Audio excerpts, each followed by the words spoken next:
नमस्कार साथियों, welcome to daily 6 PM class. इस क्लास में आज हम MCQ सीरीज़ का लेक्चर नंबर 214 डिस्कस करेंगे। क्वेश्चन नंबर फर्स्ट है, जैनुल आबदीन जिसने गौ हत्या प्रतिबंधित कर दी थी, कहाँ का शासक था? तो ये कश्मीर का शासक था। जैनुल आबदीन कश्मीर का सबसे महान शासक था। इसका शासनकाल था 1417 टू 1467। जैनुल आबदीन को कश्मीर का अकबर भी कहा जाता है और इनको बड़ शाह यानी कि बड़ा शासक भी कहा जाता है। इन्होंने कश्मीर के राज्य का विस्तार किया, उसे मजबूती प्रदान की, उसके प्रशासन तंत्र का विकास किया और आर्थिक एवं सांस्कृतिक गतिविधियों को आश्रय दिया। जैनुल आबदीन धार्मिक सहिष्णुता एवं उदारता का प्रबल समर्थक था और वे हिंदू अधिकारियों को ऊंचे पद प्रदान किया करते थे तथा उनके साथ वैवाहिक संबंध भी स्थापित किए। जैनुल आबदीन ने निर्वासित कश्मीरी पंडितों को, ब्राह्मणों को कश्मीर वापस लौटने और पुनः बसने की अनुमति प्रदान की। उन्होंने जजिया कर समाप्त किया और गोहत्या पर भी प्रतिबंध लगाया। जैनुल आबदीन ने जीर्ण शीर्ण मंदिरों के पुनर्निर्माण की भी अनुमति प्रदान की। क्वेश्चन नंबर 2 है, नीचे विभागों की सूची दी गई है, इनमें से किन की स्थापना फिरोज शाह तुगलक ने की थी? तो उन्होंने दीवान खैरात की स्थापना की, दीवान बंदगान की स्थापना की, दारुल सफ़ा की स्थापना की और रोजगार कार्यालय की स्थापना की। फिरोज शाह तुगलक को मध्यकालीन भारत का पहला कल्याणकारी निरंकुश शासक कहा जाता है। दीवान खैरात या फिर इसको दान विभाग भी कहा जाता है। इसकी स्थापना मुस्लिम लड़कियों के विवाह हेतु उनको आर्थिक सहायता देने के लिए की गई और इसका अन्य उद्देश्य था विधवाओं और अनाथों को भी आर्थिक सहायता देना। दारुल सफ़ा या सिफा खाना, तो इसकी स्थापना दिल्ली में की गई और यह एक हॉस्पिटल था। दीवान इस्तिहाक या फिर पेंशन विभाग, गरीबों और वृद्धजनों को सामाजिक सुरक्षा देने के लिए इसकी स्थापना की गई। दीवान बंदगान, तो इसकी स्थापना की गई दासों के लिए, दासों के कल्याण के लिए इसकी स्थापना की गई और फिरोज शाह तुगलक ने दासों के निर्यात पर भी पाबंदी लगाई। दफ्तर रोजगार या रोजगार कार्यालय, तो इसकी स्थापना मुस्लिम बेरोजगारों को रोजगार प्रदान करने के लिए इसकी स्थापना की गई। तो इसमें सभी सही हैं। क्वेश्चन नंबर 3 है, तूतीनामा किस संस्कृत ग्रंथ का फारसी अनुवाद है? तो यह है सुख सप्तती। तूतीनामा का अर्थ है तोते की दास्तां। इसमें 52 कहानियों का संग्रह है जिसको जिया उल दीन नक्साबी ने तैयार किया था। जिया उल दीन नक्साबी ने इसको तैयार किया था। इसकी भाषा फारसी है और ये 14वीं शताब्दी की रचना है। जो तूतीनामा है ये संस्कृत भाषा के मूल ग्रंथ सुख सप्तती, जिसमें 70 कहानियों का संग्रह है, उसकी पुनरावृत्ति है और सुख सप्तती की रचना 12वीं शताब्दी में की गई थी। सुख सप्तती या तूतीनामा का चित्रण अकबर ने करवाया था और इस चित्रण का नेतृत्व किया था कलाकार मीर सैयद अली और अब्द अल समाद ने। रति रहस्य, तो ये कोका की रचना है, कोका की रचना है और इसमें सेक्स रिलेटेड नॉलेज है। तो इसमें बी ऑप्शन हो गया। क्वेश्चन नंबर 4 है, संस्कृत कृति हितोपदेश का फारसी में अनुवाद किया गया था। तो ये किया गया था ताजुल माली के द्वारा।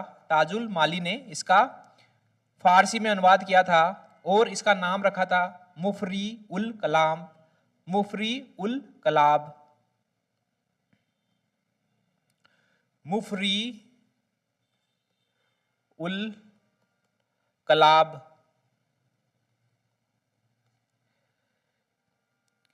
जो हितोपदेश ग्रंथ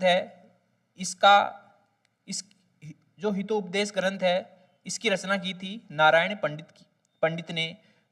पंडित ने जो मूल ग्रंथ है हितोपदेश, उसकी रचना की थी। हितोपदेश में भारतीय जनमानस तथा परिवेश से प्रभावित उपदेशात्मक कथाएं हैं। दारा शिकोह ने सिर ए अकबर नाम से उपनिषदों का अनुवाद किया था फारसी में अब्दुल कादिर बदायूनी। अब्दुल कादिर बदायूनी इन्होंने मुंतखाब उत तवारीख लिखी थी और अबुल फजल ने अकबरनामा लिखा था। क्वेश्चन नंबर 5 है, निम्नलिखित में से कौन एक उलेमा जौनपुर का काजी था जिसने अकबर के विरुद्ध फतवा निर्गत किया था? तो ये थे मुल्ला मोहम्मद यज़दी। मुल्ला मोहम्मद यज़दी, जौनपुर के काजी मुल्ला मोहम्मद यज़दी ने अकबर के विरुद्ध फतवा निर्गत किया था। ये शिया संप्रदाय के थे। इन्होंने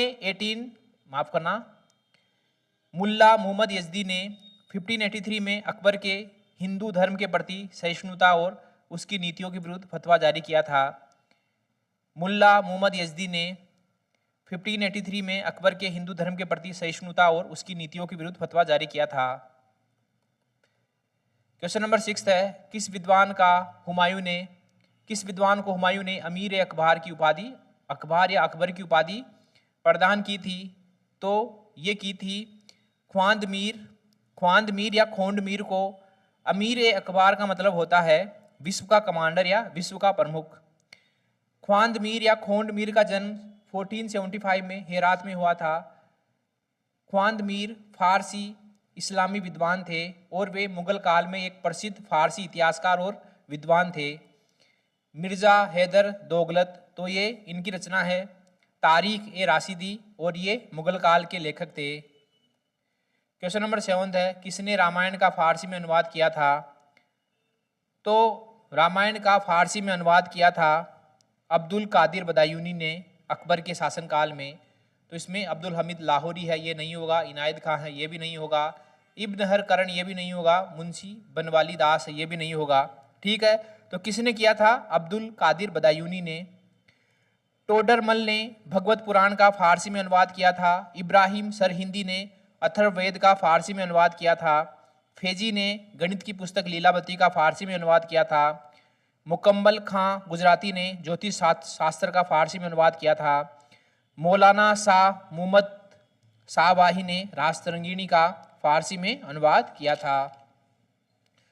क्वेश्चन नंबर 8 है, निम्नलिखित में से किसे उर्दू शायरी का जनक कहा जाता था? तो ये शमसुद्दीन वली खां को कहा जाता था। शमसुद्दीन वली खां शाहजहां एवं औरंगजेब के काल में उर्दू के कई विद्वान हुए थे। एग्जाम्पल के तौर पर चंद्रबहान ब्राह्मण और शमसुद्दीन वली खां। शमसुद्दीन वली खां को आधुनिक उर्दू साहित्य का जन्मदाता कहा गया है। इनको वली दक्कनी के नाम से भी जाना जाता है। वली दक्कनी के नाम से भी जाना जाता है। क्वेश्चन नंबर 9 है, जहांगीर की निम्नलिखित पत्नियों में किसने आत्महत्या की थी? तो ये थी शाह बेगम ने आत्महत्या की थी। जहांगीर का जन्म 1569 में जयपुर की राजकुमारी मरियम उज्जैनी और अकबर से हुआ था।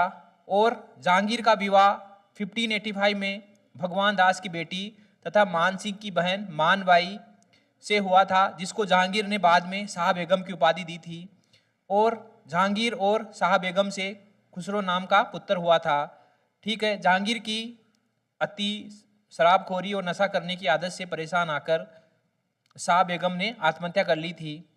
जहांगीर और उदय सिंह की पुत्री जगत गोसाई से एक पुत्र हुआ जिसका नाम था खुर्रम, और ये बाद में शाहजहां नाम से जो है सम्राट बना, मुगल सम्राट बना।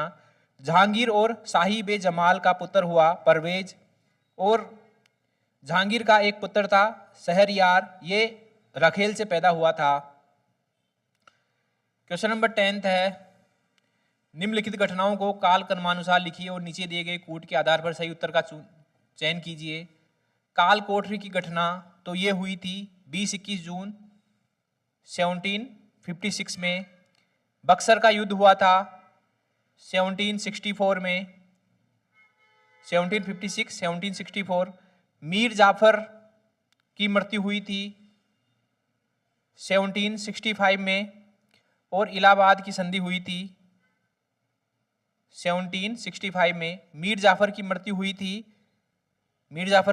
थी फरवरी में, और इलाहाबाद की संधि हुई थी अगस्त में।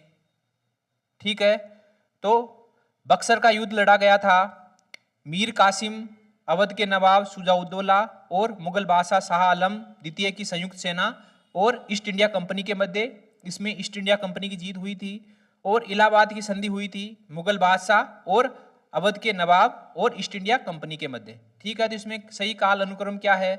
सबसे पहले पहला आएगा, फिर दूसरा, फिर आएगा तीसरा और फिर आएगा चौथा। 1 2 3 4। ठीक है, तो इसमें ए ऑप्शन हमारा आंसर हो गया। इसी के साथ MCQ सीरीज का लेक्चर नंबर 214 यहीं समाप्त होता है। मिलते हैं अगले लेक्चर में, तब तक के लिए थैंक यू वेरी मच।